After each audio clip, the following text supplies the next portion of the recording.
Au moins 200 personnes ont disparu depuis la répression sanglante du 20 octobre 2022 au Tchad, où la population vit désormais la peur dans le ventre, s'alarme l'une des premières femmes à être devenue avocat dans ce pays, Delphine Djirébé. Selon cette pionnière du mouvement pour les droits humains au Tchad, les statistiques réelles sont plus élevées car ces chiffres ne tiennent compte que des familles interrogées dans une partie de la capitale par son association publique Interest Law Center, qui offre une assistance juridique et des formations et représente bénévolement de nombreuses victimes devant les tribunaux. Les familles sont toujours dans l'attente d'informations, déplore Madame Djirébé, lors d'un entretien à l'AFP à Genève où elle doit recevoir jeudi le prix Martin Ennal, un des plus prestigieux dans le monde en matière des droits humains, en présence du haut-commissaire de l'ONU aux droits de l'homme, Volker Türk. Selon elle, la répression de l'opposition se poursuit, les jeunes sont pourchassés comme des bêtes sauvages. Manifestation le 20 octobre 2022,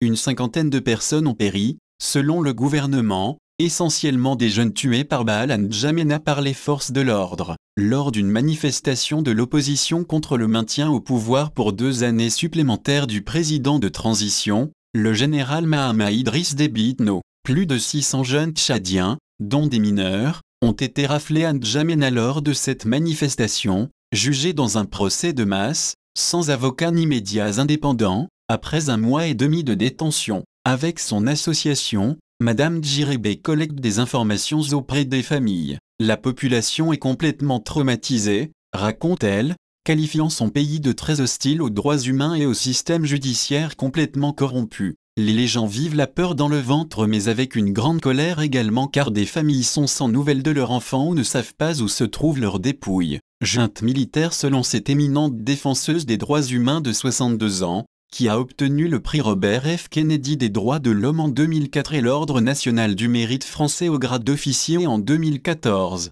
Les jeunes sont débusqués jusque dans leur village où ils se cachent. Ils envoient des missions qui vont corrompre les chefs de village pour leur dire de dénoncer toute personne qui vient nouvellement au village, explique-t-elle, parlant d'une population vivant dans la psychose. Ayant consacré la moitié de sa vie à la défense des droits humains, elle refuse de céder à la peur et refuse de se cacher, mais des gardiens assurent sa sécurité. « Je suis prisonnière chez moi », se désole-t-elle. Madame Djirébé, qui a joué un rôle important pour faire juger l'ancien dictateur tchadien Hissène Habré en 2016, accuse la communauté internationale qui continue de soutenir la junte militaire au pouvoir, au nom de la sécurité dans le Sahel. Sécurité aux confins du Tchad, du Niger, du Cameroun et du Nigeria. Le lac Tchad est une vaste étendue d'eau et de marécages parsemés de centaines d'îlots dont certains servent de repères à des groupes très mobiles de Boko Haram et à l'État islamique en Afrique de l'Ouest, ISWAP.